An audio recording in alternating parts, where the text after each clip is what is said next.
Salut à tous! On se retrouve aujourd'hui pour une nouvelle vidéo, donc ça va être une vidéo partage d'expérience. Et aujourd'hui on va parler de ce que c'est d'avoir un cheval entier. Comme vous le savez, Diablotin est entier, donc je voulais faire un petit peu cette vidéo pour faire un peu un stop aux clichés. Il y a beaucoup de clichés qui circulent autour des entiers, notamment dans le cinéma, on voit beaucoup d'entiers dans les films avec tout ce mythe autour du cheval entier, étalon, le cheval super chaud, indomptable, etc. Et je voulais justement revenir là-dessus. Quand j'ai eu Diablotin, j'avais, comme tout le monde, des idées reçues.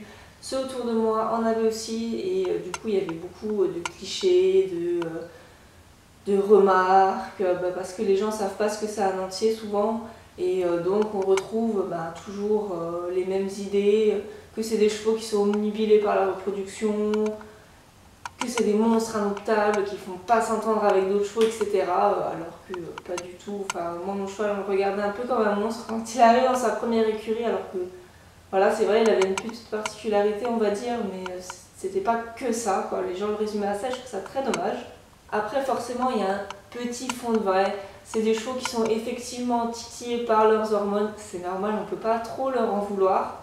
Après, de là à dire qu'ils pensent qu'à ça, je dirais que non. Après, c'est toujours très variable d'un cheval à un autre. Il y en a qui vont être plus portés sur la chose, d'autres un peu moins. Autre idée reçue, c'est le fait qu'ils ne puissent pas s'entendre avec d'autres chevaux. On a tous vu ces combats d'étalons dans les films, ces cabrets, etc. Dans la réalité, c'est plus nuancé. D'ailleurs, dans la nature, on trouve des groupes de mâles solitaires donc, qui se mettent ensemble parce que le cheval a quand même un instinct grégaire et parce que c'est une façon de se protéger des prédateurs. Un cheval est toujours plus vulnérable quand il est tout seul. Et donc on retrouve ces groupes de mâles célibataires au même titre qu'il existe des groupes dirigés par un étalon avec son harem de juments. Donc logiquement je ne vois pas pourquoi les entiers ne s'entendraient pas avec les autres chevaux. Après bien sûr il peut y avoir des situations de concurrence qui fait que les entiers vont se bagarrer pour avoir une jument. Ça c'est une situation, mais c'est pas pour ça qu'ils vont être complètement insociables. Autre idée reçue, c'est que les entiers sont des chevaux super chauds, débordants d'énergie. Oui, c'est un peu vrai. Et le truc, c'est qu'ils vont avoir beaucoup d'énergie, mais qu'ils vont la consacrer à la reproduction, à la parade, et du coup au travail, il n'y a plus personne. Concrètement, un entier, ça va plutôt être un cheval assez froid, puisque, comme je le disais tout à l'heure, il va garder son énergie pour la reproduction avec des pics de gaz qui correspondent à ses attitudes de parade, correspondent au moment où il a vu une jument, etc., où il se déconcentre en plus de vos demandes. Après, c'est toujours très variable d'un cheval à un autre, mais ce que je veux dire, c'est pas parce qu'un cheval sera entier qu'il va forcément être chaud. J'étais dans cette idée reçue, donc du coup, il s'est un peu cassé la gueule. Voilà. C'est vraiment le tempérament de chaque cheval et le fait qu'il soit entier va pas faire que le cheval va être encore plus chaud qu'un autre, pas du tout. Maintenant qu'on a fait le tour des clichés, je voulais revenir sur un petit point, donc c'est les juments. On a souvent tendance à dire que les entiers sont des monstres, qui sont uniquement préoccupés par la reproduction, comme je le disais avant, ce qui n'est forcément pas le cas des hongres, puisque toute reproduction ne leur est plus permise et les hormones ne travaillent plus normalement, si c'est bien fait. Mais il y a la question des juments qui, elles, peuvent toujours reproduire puisque, comme vous le savez, peut-être ou peut-être pas, c'est très compliqué de stériliser une jument. C'est pas comme un chat, c'est un gros animal, c'est une opération très compliquée, très coûteuse, avec des risques forcément. Donc c'est pour ça que ça se fait quasiment pas, même si ça reste possible. Voilà. Donc du coup, les juments, comme les entiers, on leur a conservé leur faculté de reproduction, donc les hormones qui vont avec, les instincts, les comportements.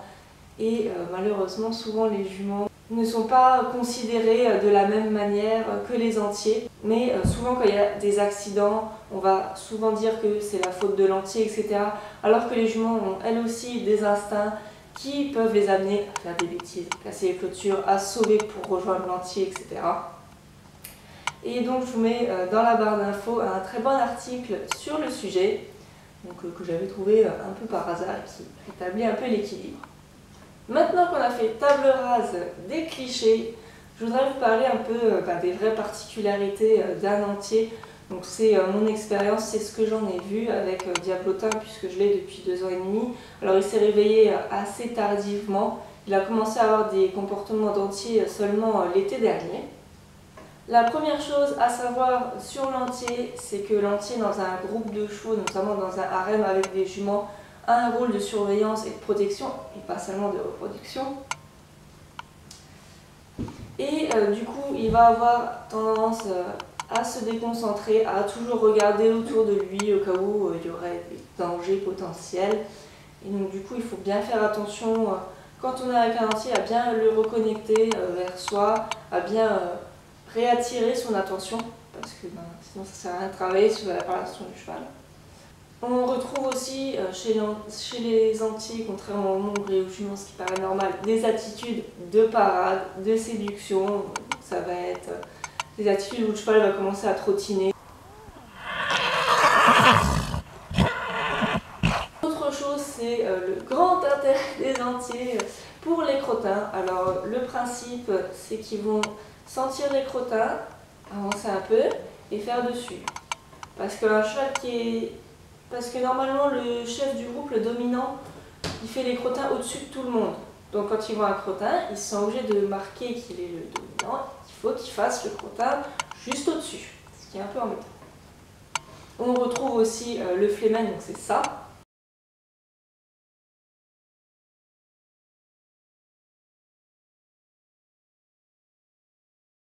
Donc c'est une attitude où le cheval retrousse sa lèvre pour mieux sentir les odeurs, notamment les odeurs des juments en chaleur. Voilà ce qui change un petit peu en termes de comportement par rapport à un entier ou à une jument. Donc comme vous l'avez vu, ce n'est pas des changements énormes, c'est plus sur du détail. C'est assez ponctuel, les attitudes de parade, les hennissements. Moi ça m'arrive en début de séance ou quand je vais à la carrière, quand je sors du pré. Mais il ne va pas hennir tout le temps, il ne va pas chanter tout le temps, il ne va pas être connecté tout le temps aux autres chevaux, à ce qui l'entoure, etc.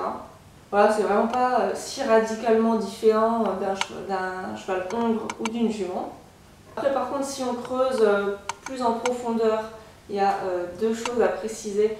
Donc, la première, comme on l'a dit, un entier, c'est quand même fait pour la reproduction au même titre que la jument.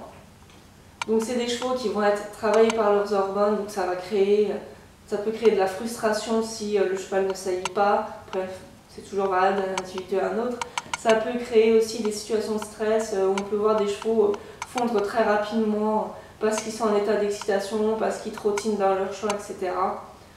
Donc on conseille souvent d'éloigner les juments, ça paraît logique, mais bon, je le dis quand même, pour éviter que l'entier soit tenté entre guillemets, qu'il soit frustré parce que vous ne le laissez pas aller à la jument et que du coup il se met dans un état de stress, qu'il s'excite tout seul. Voilà. Pour qu'il soit calme, on préconise d'enlever les juments à proximité, de faire attention un petit peu quand vous vous en occupez, histoire d'éviter les comportements liés à la reproduction qui peuvent être dangereux. Par exemple, si vous êtes en balade et que vous mettez la jument devant, c'est peut-être pas très judicieux.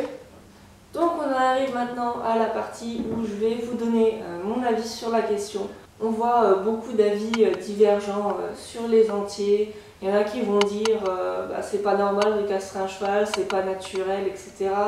Il y en a qui vont plutôt dire s'il ne va pas reproduire, il n'y a aucun intérêt à le garder entier. Voilà, on a des avis très divergents. Parfois c'est très culturel. Je sais que par exemple en Espagne, on n'a pas coutume de castrer les chevaux, on essaie de les garder le plus possible entiers. Si vraiment ça ne va pas, on va les couper, mais sinon on les laisse. C'est vraiment chacun son opinion sur le sujet, donc je vais vous donner la mienne. Donc comme je l'ai dit, et c'était un peu le but de cette vidéo, je rappelle quand même qu'un entier c'est pas un monstre, qu'il a un intérêt pour la reproduction, mais que ça reste un cheval plus ou moins comme les autres. Après, pour en venir tout de suite au fait, je suis plus de l'avis de garder entier uniquement si un objectif de reproduction. Parce que sinon avoir un cheval entier juste pour l'avoir entier, je vais pas dire que c'est du gâchis parce que ça aussi c'est très subjectif, mais ça implique beaucoup de contraintes. Le regard des gens n'est pas toujours évident. Voilà, parce que beaucoup de gens font l'amalgame entre l'entier et le monstre, sont pétris de clichés, d'idées reçues, vont avoir peur. Vous allez chercher une pension pour votre cheval, les gens vont pas en vouloir, vont vous dire oui mais je le mets au box avec une grille, etc. alors qu'on voudrait que le cheval soit au pré ou puisse au moins sortir un petit peu et pas en cage. Voilà. Quand je dis cage, j'ai rien contre le box, mais j'ai déjà vu certains box où le cheval ne pouvait même pas sortir la tête parce que les propriétaires étaient terrorisés à l'idée que le cheval puisse sortir du box, puisse sauter au-dessus de la porte, etc. Avoir un entier, c'est aussi avoir quand même un minimum de niveau, parce que quand il va être dans des attitudes de parade, dans des attitudes de concurrence avec d'autres chevaux, il va falloir quand même savoir le gérer, savoir le remettre à sa place. Donc il faut être très carré dans l'éducation notamment. Il faut aussi des installations adaptées pour sa sécurité, pour celle des juments si vous en avez, ou s'il y en a à proximité. Ça vous complique la vie pour un tas d'autres choses qui paraissent toutes bêtes. Par exemple, si vous allez en concours et que vous partagez votre transport, ça va peut-être poser problème si il y a d'autres juments dans le camion, notamment où il y a beaucoup de place, ou dans le van, il va falloir s'arranger pour mettre un hongre à côté. C'est tout un tas de petites contraintes à aménager. Je trouve que c'est pas la peine de se compliquer la vie s'il n'y a pas un réel intérêt derrière. Après voilà, c'est mon avis, ça n'engage que moi. Après, ça peut aussi gêner le cheval d'être entier s'il ne salit pas. À mon sens, ça peut créer de la frustration, du stress, et ça sera aussi une vie peut-être plus confortable pour lui d'être affranchi de ses instincts, de ne pas se retrouver dans cette situation de stress, de plus avoir ce devoir entre guillemets de reproduction, puisque c'est un peu un instinct naturel qui les pousse. Et c'est pas forcément... c'est pas vraiment une volonté du cheval en fait, c'est un instinct, c'est pas lui qui décide. Et je trouve que ça peut être bien de l'affranchir, ça peut lui éviter voilà, du stress, la frustration, des contraintes inutiles, et ça peut lui donner une vie un peu plus calme en fait, je trouve. Donc voilà, on arrive à la fin de cette vidéo, donc j'espère qu'elle vous aura plu, j'espère qu'elle vous aura montré que non, les entiers ne sont pas des monstres. Si vous pensiez un petit peu ça, il n'y a pas de mal à le penser, je pense qu'on a tous pensé à un moment ou à un autre. N'hésitez pas à me dire ce que vous en avez pensé en commentaire, à vous aussi partager vos expériences avec vos entiers, ceux que vous avez connus, les juments, etc. Et on se dit à très bientôt pour une nouvelle vidéo. Salut à tous!